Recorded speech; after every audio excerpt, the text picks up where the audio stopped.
Baik, pemirsa untuk membahas tema menarik kita hari ini, efektivitas pembentukan holding dan subholding PLN. Kita sudah tersambung melalui Zoom bersama dengan Bapak Fabi Tumiwa, Direktur Eksekutif Institute for Essential Services Reform. Ya, selamat pagi Pak Fabi. Selamat pagi. Salam sehat Pak.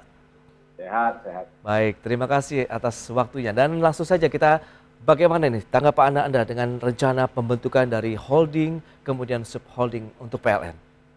Ya, saya kira rencana tersebut relevan ya dengan kondisi hari ini, di mana kita tahu Indonesia itu telah menetapkan rencana untuk melakukan transisi energi. Dan rencana transisi energi ini kan memang dilakukan sebagai bagian dari upaya kita untuk menurunkan emisi gas rumah kaca, sebagaimana yang telah ditetapkan ya, yang kita telah ratifikasi dengan Undang-Undang Nomor 16 2016 itu tentang Paris Agreement. Tapi selain daripada itu, kita tahu bahwa kita itu perlu mengembangkan energi terbarukan ya. Jadi melakukan transisi dari sistem energi berbasis fosil ke energi terbarukan itu perlu dilakukan. Dan artinya transformasi energi besar-besaran di mana perlu ada perubahan struktur industri maupun bisnis dari sektor ketenaga listrikan. Nah, di sini kita tahu bahwa PLN kan memainkan peranan penting ya. Bahwa PLN saat ini menyediakan lebih dari 90% pasokan listrik, tetapi juga menguasai infrastruktur ketenaga listrikan, yaitu transmisi dan distribusi. Nah, untuk bisa mendorong pengembangan energi terbarukan secara lebih masif dalam rangka tadi mencapai net zero emission kalau ditetapkan Presiden yang 2060 atau lebih awal, maka transformasi industri dan bisnis ketenaga listrikan, dalam hal ini transformasi PLN sendiri sangat diperlukan. Jadi kalau saya melihat rencana subholding ini, memang holding dan subholding ini adalah sangat membantu PLN untuk menavigasi kondisi bisnis yang mengalami perubahan, karena ada faktor berkaitan dengan target untuk mencapai target perubahan iklim, penurunan risiko perubahan iklim maupun disrupsi teknologi yang hari ini sedang terjadi. Oke, apakah wacana dari pembentukan ini menjadi salah satu cerminan untuk meningkatkan kinerja dari PLN-nya sendiri, dan kalau kita review, apakah sudah cukup optimal berarti kinerja PLN sehingga harus dibentuk holding dan subholding? Kalau kita lihat dengan struktur hari ini, PLN ini kan besar sekali ya, semacam mungkin gajah yang besar sekali ya, di mana keputusan bisnisnya itu sangat tergantung pada PLN pusat, yang dimana PLN sendiri sebenarnya sudah punya struktur anak usaha, dan ini bagian dari rencana sebenarnya upaya melakukan korporatisasi PLN sudah dilakukan sejak tahun 1995, sehingga terbentuk yang namanya sekarang pembangkit perusahaan pembangkitan listrik ya, itu sudah ada beberapa, lalu kemudian unit bisnis transmisi dan unit bisnis distribusi yang diatur dalam wilayah-wilayah gitu ya. Nah, ini sebenarnya sudah ada, tapi kalau sekarang kita lihat struktur pengambilan keputusan bisnis itu sangat bergantung pada PLN pusat, di mana BOD sangat menentukan. Nah, ini yang membuat anak-anak perusahaan PLN yang ada dalam struktur sekarang itu tidak cukup fleksibel dan tidak cepat untuk bisa menyesuaikan strategi bisnisnya. Belum lagi kalau kita bicara masalah alokasi investasi dan juga pendanaan ya, yang sangat bergantung pada PLN pusat. Nah, ini yang harus berubah kalau PLN ingin bertahan dengan kondisi yang kita alami sekarang. Tampaknya upaya desentralisasi dari PLN ini juga kita tahu ini kan mencoba mengambil salah satu pilot project-nya di Pertamina yang dinilai sukses juga nih oleh Kementerian BUMN. Menurut Anda ini bisa diduplikasi begitu di PLN sendiri? Ya, kalau kita lihat memang kalau Pertamina karakter bisnis sangat berbeda dengan PLN, dan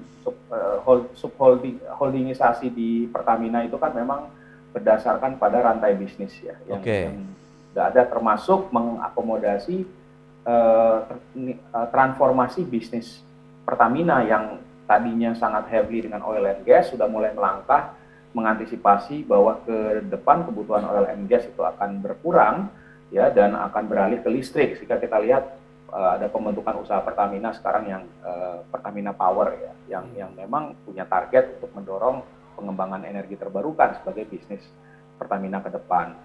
Nah, lalu kemudian fokus dia memperkuat lini bisnis dari upstream sampai ke downstream. Nah, itu yang dilakukan oleh Pertamina. Nah, PLN saya kira memang mengikuti pola yang sama, walaupun yang harus yang seperti tadi disampaikan, ada beberapa hal yang tadi disampaikan juga bahwa ini tidak dimiliki oleh negara-negara tetangga kita. Kita tahu ada tenaga surya, ini potensinya sampai dengan 207,8 gigawatt, kemudian air 75 gigawatt, angin 60,6 gigawatt, kemudian bioenergi sekitar 32,6 gigawatt, kemudian panas bumi 23,9 gigawatt, dan arus laut 17,9 gigawatt.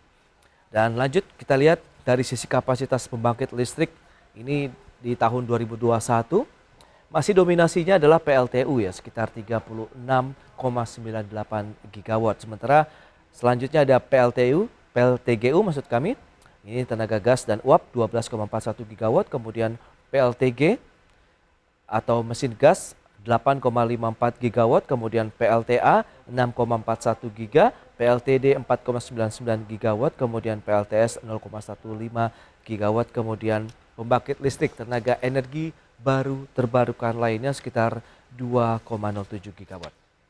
Baik, kita akan lanjutkan kembali perbincangan bersama dengan Bapak Fabi Tumiwa, Direktur Eksekutif Institute for Essential Services Reform.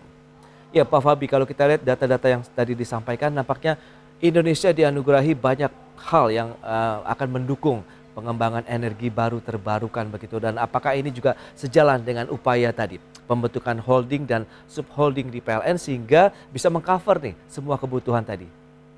Ya, mungkin koreksi ya untuk sumber daya energi terbarukan yang terbaru yang sudah dikeluarkan oleh pemerintah itu sebenarnya potensi kita sudah mencapai 3.800 gigawatt, di mana 3.800, oke. 3.300, 3.400 gigawatt itu berasal dari energi surya, gitu. Ini ada data, kalau sebelumnya kan tadi 207, betul. Jadi data yang dari Kementerian SDM itu 3.000, hampir 3.400 gigawatt. Dan sebenarnya kita punya potensi energi surya yang sangat besar. Kita punya seluruh potensi energi terbarukan yang negara lain tidak punya. Kita punya surya cukup besar. Bahkan kalau orang bilang itu angin, seringkali angin-anginan karena kita di negara tropis, potensinya juga lumayan gitu. Nah, kita terbesar dalam hal panas bumi. Lalu juga kalau dilihat Indonesia karena negara tropis, tanahnya cukup luas, banyak tanaman pertanian dan lain-lain, itu biomasa, sumber energi biomasa itu sangat-sangat besar juga yang selama ini belum dimanfaatkan secara optimal. Jadi kalau kita ingin menuju tadi yang saya katakan ke satu sistem energi berbasis energi terbarukan, perlu diketahui bahwa sebenarnya potensi sumber daya energi terbarukan kita cukup untuk menyediakan energi yang berbasis pada 100% energi terbarukan. Jadi ini saya kira satu fakta yang penting, dan oleh yang tadi saya sampaikan, seiring dengan perkembangan teknologi dan perubahan dunia sekarang, di mana kalau kita lihat lembaga keuangan tidak lagi mau mendanai pembangunan pembangkit yang berbasis energi fosil, khususnya PLTU ya. Beberapa negara sudah menghentikan pendanaan PLTU, beberapa bank juga. Jadi kalau sekarang kita masih mau membangun PLTU, itu pasti nggak akan mendapatkan pendanaan. Sebaliknya, lembaga keuangan dan negara-negara donor itu lembaga internasional ingin mendanai pembangunan energi terbarukan. Nah, di sini menurut saya yang perlu PLN perlu menyesuaikan diri untuk melakukan tadi transformasi bisnis, karena memang kalau PLN tetap dengan struktur bisnis yang sekarang, rencana yang sekarang untuk mengembangkan energi fosil, itu akan kesulitan mendapatkan pendanaan. Jadi transformasi bisnis ini dalam bentuk holdingisasi dan subholding itu memang penting tadi untuk membuat PLN mampu menavigasi perubahan yang saat ini sedang terjadi secara global maupun juga di Indonesia karena adanya perubahan kebijakan dan regulasi. Oke, pembentukannya sendiri akan diwujudkan begitu secara nyata di tahun 2023, karena tahun ini secara virtual, dalam artian mungkin lebih kepada bagaimana ini grand design-nya begitu ya Pak Fabi. Anda melihat bagaimana nanti strukturnya? Ya, kalau berdasarkan keterangan dari Kementerian BUMN, dari Pak Erik, dan juga ini kan sebenarnya sudah di-launching beberapa bulan yang lalu. Sepertinya kan PLN akan dibuat dalam paling tidak, kalau saya lihat mungkin ada 3 struktur besar ya subholdingnya. Yang pertama adalah pembangkitan, yang kedua adalah transmisi dan distribusi mungkin, dan kemudian yang ketiga adalah ya retailnya gitu ya. Nah, ini strukturnya seperti itu. Tapi kita juga lihat tadi bahwa Pak Erik menyebutkan dalam rencana holdingisasi ini ada ide untuk bisa mendorong beyond KWH, arti beyond listrik. Yeah. Itu gimana kalau kita lihat sekarang misalnya PLN sebenarnya telah mengeksersis dalam sejak akhir tahun lalu ya. Itu adalah bagaimana salah satu anak perusahaan PLN, Iconet misalnya, itu menjual internet berbasis pada jaringan listrik. Ya, dan cukup kompetitif, dan ini sebenarnya sudah dilakukan PLN jauh-jauh hari. Lalu kemudian PLN juga mulai masuk ke ekosistem electric vehicles, ya, yang kemudian yang diluncurkan mungkin di sela-sela pertemuan G20 di Jogja bulan Maret yang lalu. Jadi kita lihat memang PLN dalam beberapa waktu terakhir sudah mulai mempersiapkan untuk masuk ke bisnis-bisnis yang tidak hanya sekedar berjualan listrik gitu. Okay. Nah, ini yang nanti saya masih belum tahu bagaimana itu akan diintegrasikan ya. Apakah akan ada subholding khusus yang berkaitan dengan bisnis tadi? Karena kalau kita lihat misalnya di negara seperti Singapura ya, Singapura Power misalnya yang menguasai jaringan transmisi, mereka salah satu pendapatan terbesarnya itu berasal dari penjualan data. Ya, jadi data. Jadi itu mungkin juga salah satu ide ya yang mungkin nanti bisa digali di PLN untuk berjualan menggunakan data sebagai bisnis. Baik, berarti memang menyikapi juga perkembangan kondisi dan zaman begitu, dalam artian sudah ada transisi ke energi baru terbarukan. Anda melihat sejauh mana sih benefit yang bisa diraih oleh pemerintah, kemudian juga bagaimana efektivitasnya pembentukan holding dan subholding ini bagi PLN-nya sendiri? Apakah juga berkorelasi terhadap nanti kinerja pelayanan kepada masyarakat begitu atau pengguna? Yang pertama, kita harus melihat bahwa satu aspek yang bahwa rencana holdingisasi PLN ini baru menyentuh struktur industri PLN. Struktur industri kelistrikan di Indonesia yang didominasi oleh PLN. Tapi kalau menurut saya efektivitas dan hasilnya itu juga sangat dipengaruhi nanti oleh reformasi yang dilakukan, tidak saja pada sisi industrinya, tidak hanya pada struktur industri, tapi juga pada regulatory reform. Gitu. Sebagai contoh misalnya, kalau kita lihat hari ini bisnis PLN itu heavily regulated by government. Ambil contoh tarif listrik saja. Tarif listrik itu peraturan undang-undang kita mengatakan bahwa tarif listrik itu ditentukan oleh pemerintah dengan persetujuan DPR.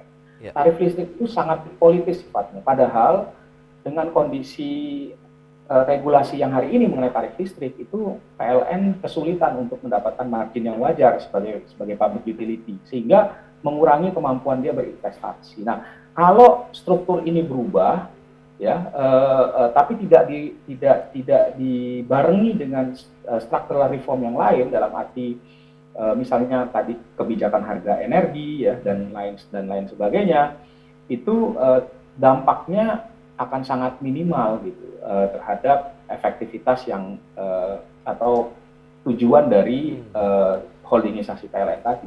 Yang lain juga menurut saya adalah keputusan-keputusan bisnis, cara pemerintah memberlakukan PLN. Kalau kita lihat di mana-mana BUMN termasuk PLN itu kan instrumen negara. Kita lihat kemarin misalnya pada saat COVID, pemerintah punya beberapa kebijakan, ya, misalnya membuat tarif listrik untuk golongan rumah tangga miskin itu dibuat 0 bahkan, ya.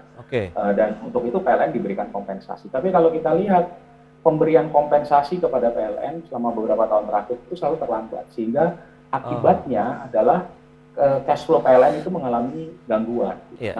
Sebagai